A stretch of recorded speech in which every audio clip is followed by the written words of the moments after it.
West Ham eye Chelsea's Tammy Abraham. Chelsea handed injury boost ahead of clash against Liverpool. Willy, Gilmour and Tino Andrian impress in the under-23 match against Leicester despite drawing 1-1. And a Chelsea transfer boost for Lucas Edouard with Saint Etienne ready to sell 17-year-old for £22 million.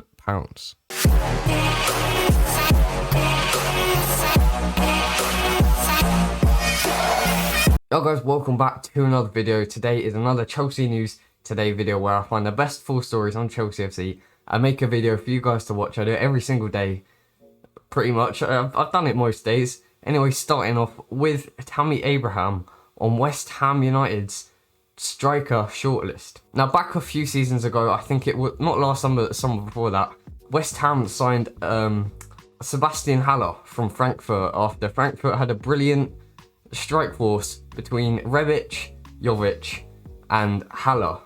They all left. Rebic went to AC Milan, Jovic went to Real Madrid and Haller went to West Ham, and all of them flopped. I don't know what it is, they just love Frankfurt, and as soon as they left they all flopped. Actually, Jovic has gone back there on loan out from Real Madrid, but Haller this January was sold from West Ham to Ajax for a price of £20 million, half the price of what they bought him for from Frankfurt, £40 million from Frankfurt, only a couple of seasons ago. And despite them looking like they were going to replace him with the RB Salzburg striker, and no, the RB Leipzig striker, sorry, and a few strikers were going around, but they never actually replaced him, which is kind of risky because they're challenging for Europe at the moment. Mikel Antonio is a brilliant striker, he's a very good, underrated striker, but he's very injury prone, and if he gets injured then West Ham are a bit screwed.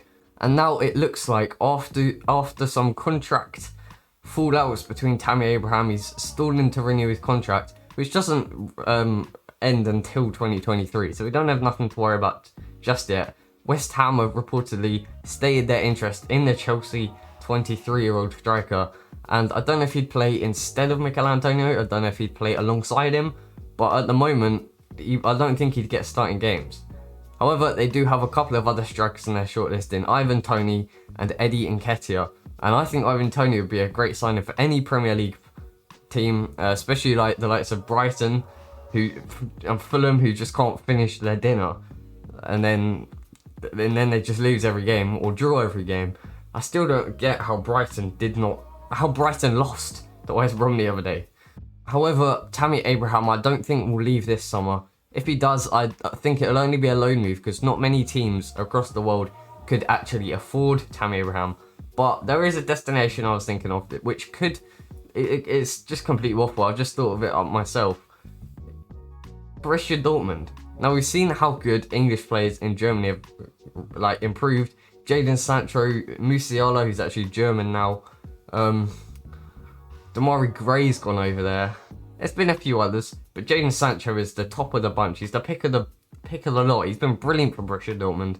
And Tammy Abraham could be a good replacement for Erling Haaland. They're similar built players, similar height, similar pace, similar strength. Just Erling Haaland's a bit more clinical, I feel.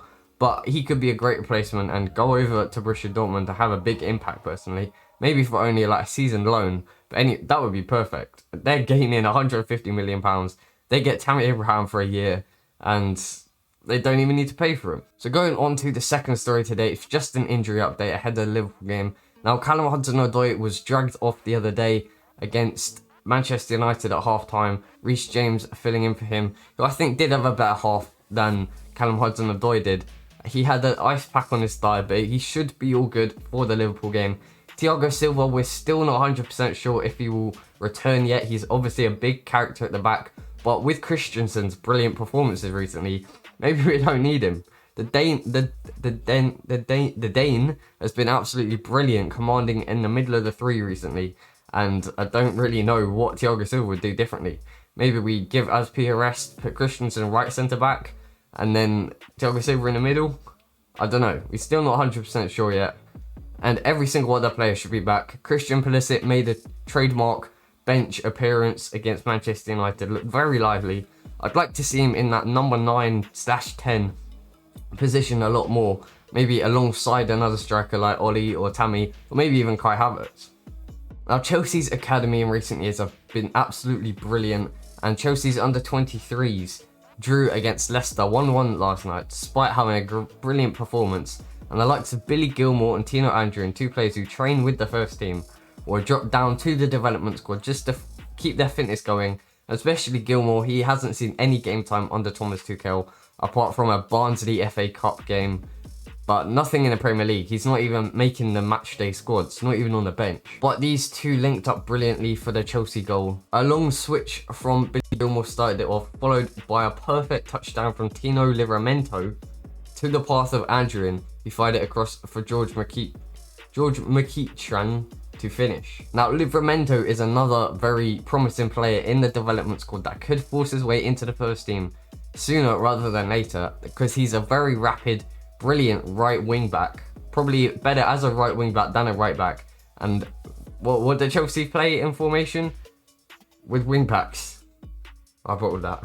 The goal is actually very well built, and I don't know if I can show this. I probably won't, but it's a brilliant long switch from Gilmour or into Livramento, who just one touch down for Andrew, fires it across, and McEachran is able to finish off the brilliant move.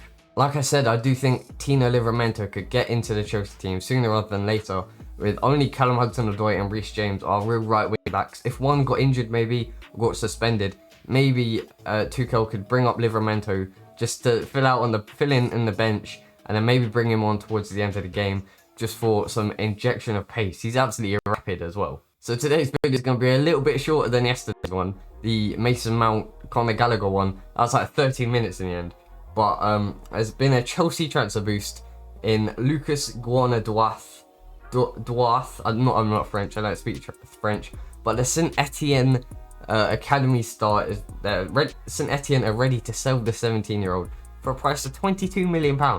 Now that is a lot for a 17-year-old, but this guy is absolutely brilliant. So on the thumbnail I did call him the next Kante, only because Kante is a Chelsea player. In truth, he's probably the next Pogba, as he is 6'1", and he could grow even a little bit more to like 6'2", 6'3", Pogba's height, and he just bosses the midfield, just Paul Pogba-esque. Now, this guy has been heavily linked to the Blues recently. You might not have seen him, but he has been heavily linked, and due to financial crisis over in France, especially with like TV coverage, copyright stuff over in France, they're having major problems, and every team in France is struggling financially, other than PSG, because they have bare peas.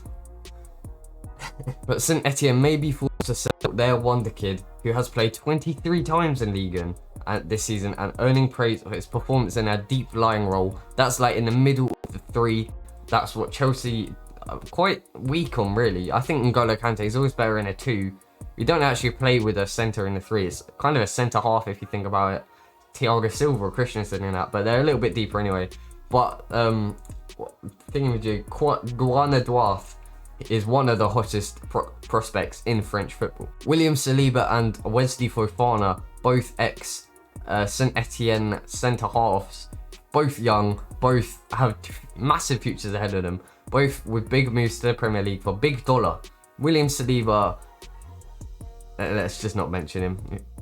If you know, you know. He obviously went on loan back to Nice after some struggles in Arsenal, and especially with Wesley Fofana had a £40 million move, I think, to Leicester, and he was really impressing, especially against Chelsea. He was brilliant. I think he was man of the match that day, but he's injured at the moment. Like Arsenal, like Leicester's whole team are pretty much injured.